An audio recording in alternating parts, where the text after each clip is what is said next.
Once again, we'll turn to Ecclesiastes, chapter 1. The section we're looking at runs through the end of chapter 2. It's the search for satisfaction. Let's read verse 2 and 3. Vanity of vanities, saith the preacher. Vanity of vanities, all is vanity.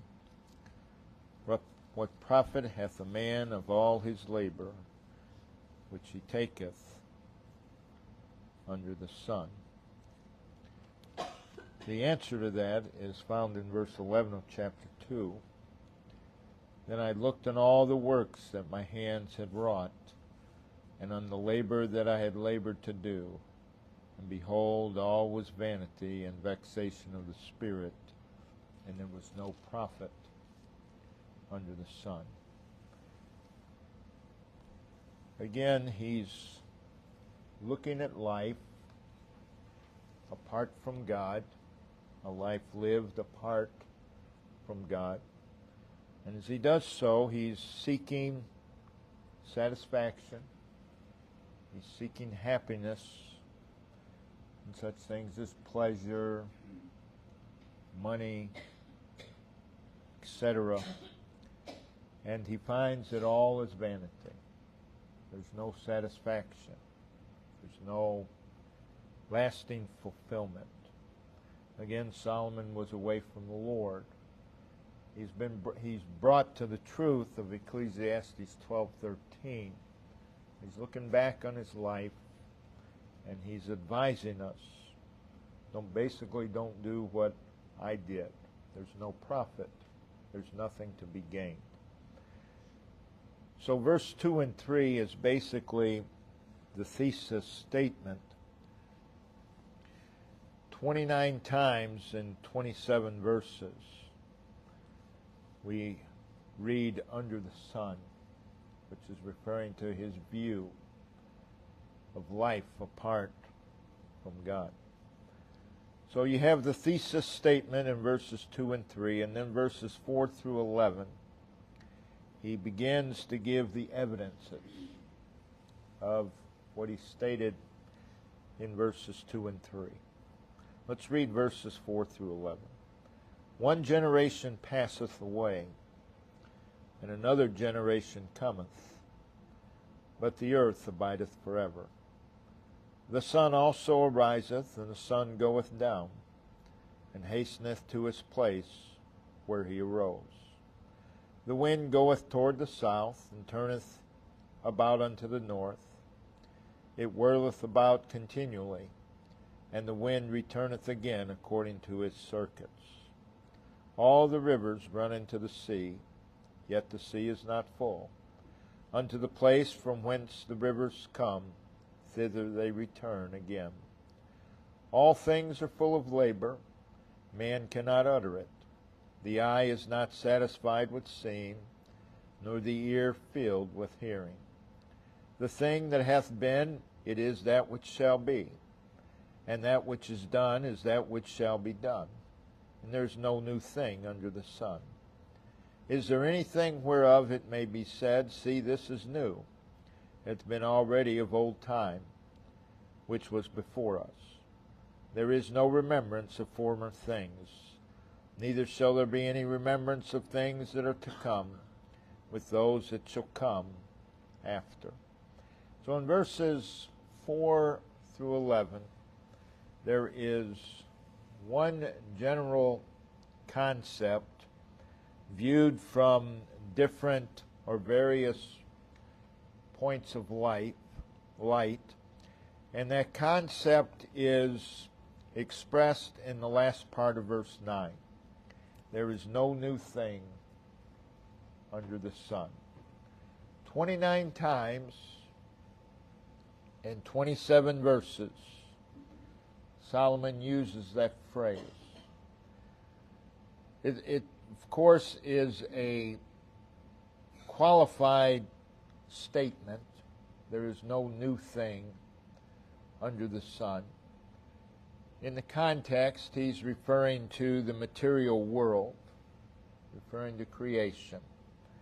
Though man has been allowed to discover new things to him, and man has been allowed to learn more and more about how to use the material world and how to apply the established laws of nature in a more beneficial way.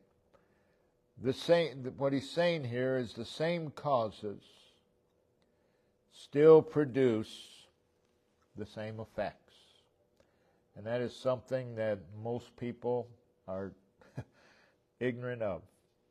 You do this, this is going to happen. You do this, this is going to happen. Cause and effect. What Solomon is saying here is that life focused only on the material is ultimately monotonous. It's a monotonous life. It's futile, and it's void of lasting satisfaction. It's just a cycle. It just goes round and round. So in verses 4 through 11, Solomon illustrates the circulatory nature of creation and life, and he's making and stressing the point of the circulatory and transient nature of a life pursuing fulfillment and lasting satisfaction in the material apart from God. It's just living life in a cycle. It is living life wandering in circles, going nowhere. Vanity of vanities, or it's like chasing the wind. Chasing the wind, and that's how most spend their life. So the first thing we see in verse 4 is the fleeting nature of life. One generation passeth away, and another generation cometh, but the earth abideth forever. Like a life lived horizontally rather than vertically, it's temporal. Life is temporal. Everything is short-lived, and everything leads to feelings of meaningless repetition apart from God. It is a monotonous cycle, and that's how the majority of the world lives. Sadly, that's how many of God's people live. One generation passeth away, and another generation cometh. Solomon is saying that the horizontal life, the life lived for merely the temporal, cannot be substance. It cannot be substance because of the transient nature of life itself. You can't build anything upon it. It's not a good foundation. All the temporal matters of life are for a very limited amount of time. The brevity of life reveals that there must be something more than life itself. There must be something more. Everything is moving toward the end. People don't like to look at life that way, but that's the truth. Everything is moving toward the end of earthly life. All temporal matters are moving toward the end, progressing toward the end. In Psalm 90, verse 10, life is brought down to 70, 70 years, and 80, 80 years. And it is said, after that it is cut off. It is cut off. In Job 10, verse 20, are not my days few? In comparison, relatively speaking, very few. Very few. Job 14:6, it is an hireling his day. That's a work day. That's what our life is. It basically goes by as a work day. Again, in relatively speaking, that is so. In 2 Corinthians 4, notice if we turn there, 2 Corinthians 4.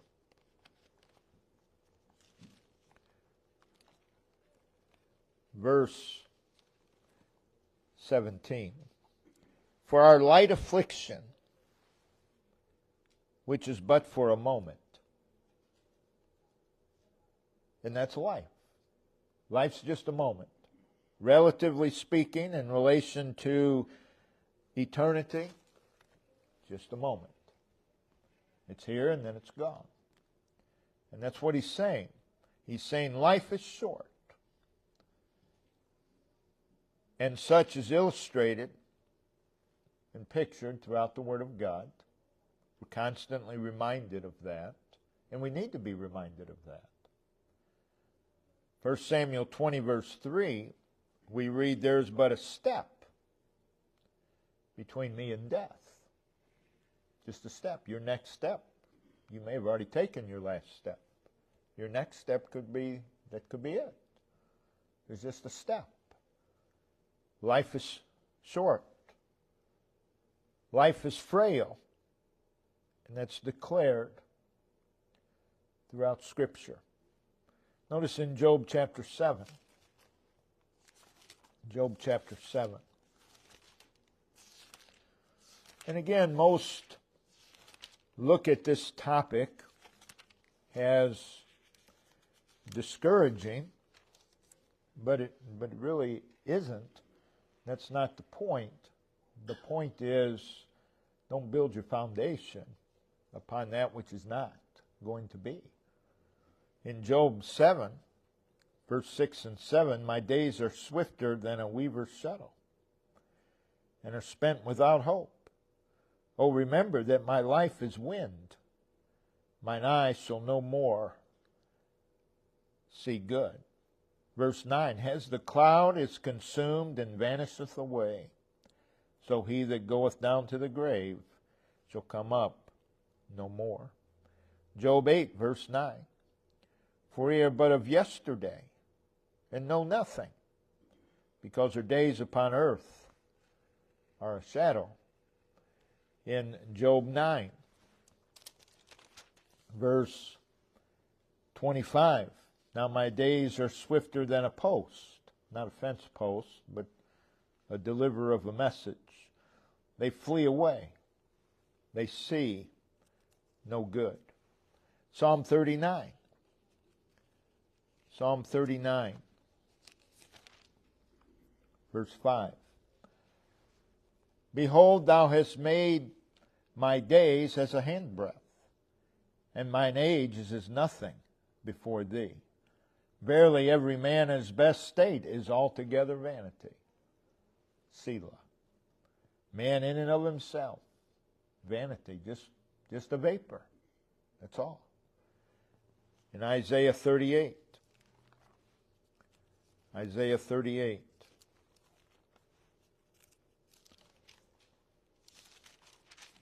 verse 12.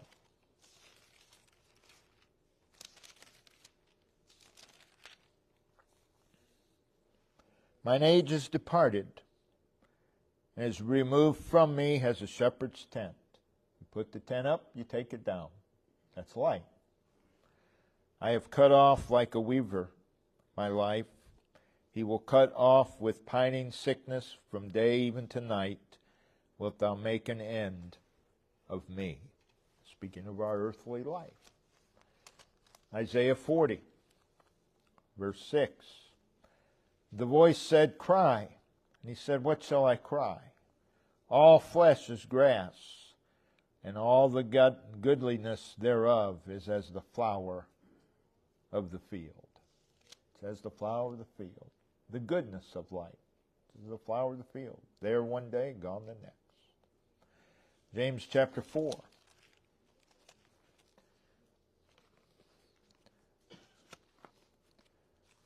James 4, verse 14. Whereas ye know not what shall be on the morrow, for what is your life? It is even a vapor. You can't build upon a vapor. You can't build anything on a vapor. It's not a foundation that appeareth for a little time, and then vanisheth away. 1 Peter 1:24. For all flesh is as grass. Doesn't matter what the flesh is. Doesn't matter. All flesh is as grass. And all the glory of man, the beauty of man, as the flower of grass. The grass withereth, the flower thereof fadeth away.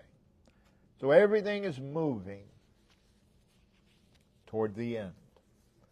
The fact is, one generation passeth away, another generation cometh. But the earth abideth forever. And the words abideth forever, of course, are used comparatively. Notice in Psalm 102, in verse 26, they shall perish, but thou shalt endure. Yea, all of them shall wax old like a garment, as a vesture thou shalt change them, and they shall be changed. But again, speaking of God, but thou art the same. Thy years shall have no end. So he's speaking comparatively. So here in verse 4 of Ecclesiastes 1, Solomon is illustrating the transience of human life in comparison to the more permanent nature of the earth. One generation passeth, another cometh. And that's in comparison to the earth abiding. So Solomon's point is that pursuing the temporal for lasting happiness and fulfillment is an effort in futility. You're never going to accomplish it apart from God. Whatever we come to possess in life, whatever it is, the enjoyment of such is very short. You may have the enjoyment of it for the rest of your life, but that's very short. That's very short. And thus the main point. Let us hear the conclusion of the whole matter. Fear God, keep His commandments. Life is short. You cannot build a foundation upon vapor. Here's your foundation. Fear God. Keep His commandments. Again, one generation passeth away, another generation cometh. And as generations go, eventually, no one will know that you existed. Eventually. Enough generations pass. Again, a family can be sitting down and looking at photographs. You go past a couple generations, guess what? No one knows who's in that picture. No one knows. Well, who's this? I don't know. Unless you wrote something on the picture, but they still don't know who you are. Life is short. Life is short. Once, for us, that grandparents, and once our children are gone, and grandchildren are gone, guess what? Nobody knows who you are. Nobody has any idea that you ever even existed. One generation passeth away, another generation cometh. Then we see in verses 5 through 7 the incessant rounds of nature. Again, Solomon's thesis statement, verse 2, is vanity of vanities. Vanity of vanities, all is vanity. And then he expands upon that in verse 3. What profit hath a man of all his labor which he worketh under the sun? And again, keep it in the context. Solomon had spent much energy. He has everything. And he spent much energy in seeking personal and lasting fulfillment. Seeking personal and lasting satisfaction in the temporal things of life apart from God. And was brought to the fact, eventually he was brought to the fact, that there is no rich and legitimate fulfillment in seeking fulfillment in the temporal. It doesn't exist. It's vanity. And now to support such, he speaks of the incessant rounds of nature. He refers to the sun, he refers to the wind and the waters. And as Solomon ponders these, he sees constant movement, the sun, the wind, the waters, constant movement, yet perpetual sameness. Always moving, but nothing changes as you look at nature. And so it is with the one who is seeking fulfillment and satisfaction in things apart from God. You'll always be moving, always expending energy. But guess what? You're still not happy, still not satisfied, still not fulfilled. Constant movement, perpetual sameness is what Solomon is saying.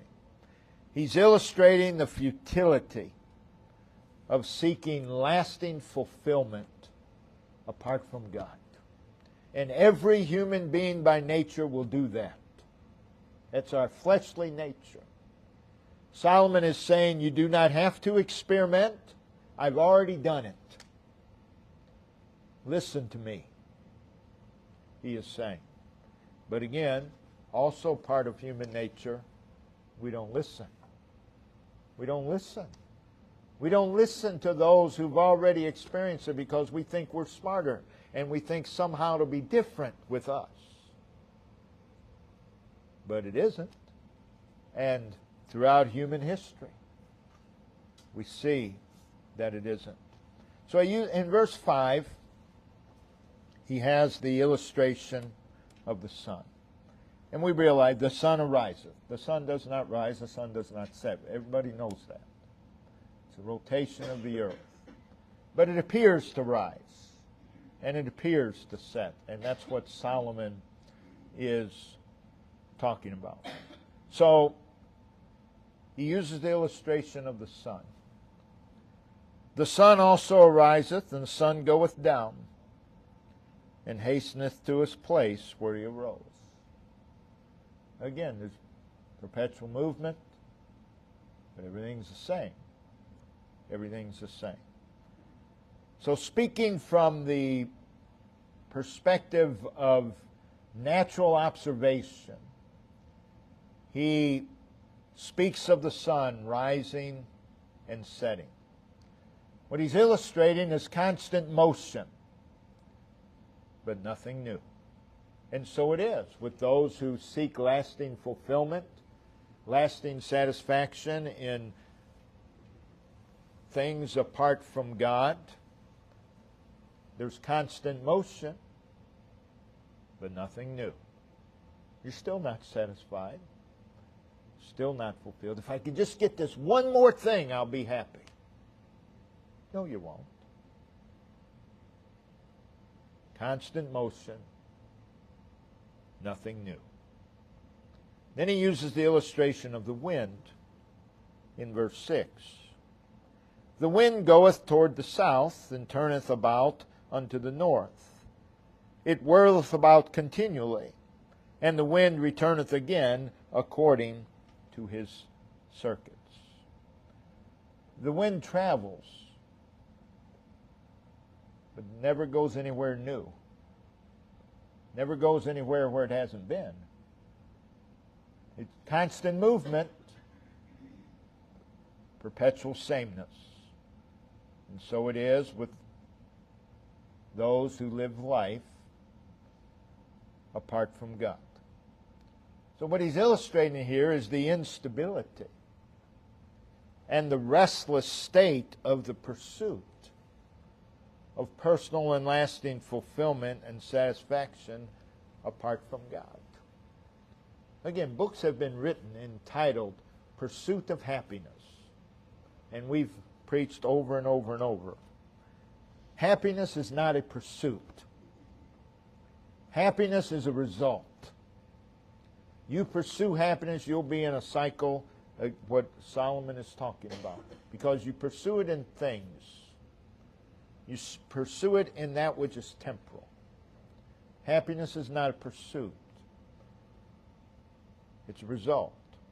Fear God, keep His commandments, and guess what? You'll find happiness. That's the result of that. So again, you have constant motion, the wind, but nothing new. Then he uses the illustration of the waters in verse 7. He says, all the rivers run into the sea, yet the sea is not full. Again, keep in mind what he's talking about. Looking for fulfillment apart from God. All the rivers run into the sea, and you would think the sea is going to overflow. But the sea isn't full. Unto the place from whence the rivers come, thither they return again. So Solomon now ponders the hydrological cycle, the journey that water takes as it travels from the land to the sky and back again. And again, it's just constant motion, but nothing new. Constant motion, perpetual sameness. And again, it's a picture. The waters returning into the sea without filling it illustrates the endless cycle of futility trying to find personal and lasting fulfillment and satisfaction apart from God. It's not going to happen. It's not going to happen. Oh, that people would read Ecclesiastes. Learn from the experience of Solomon. So all of these cycles, the sun, the wind, the waters, are meant to illustrate the repetitiveness and ultimately unsatisfying nature of pursuing lasting fulfillment and satisfaction apart from God. If you do that, such will prove to be a constant repetition of the same things, and yet resulting in emptiness. Nothing's changed. Nothing's changed. Again, people will move. Well, if I can go to such and such a place, I know I'll be happy. No.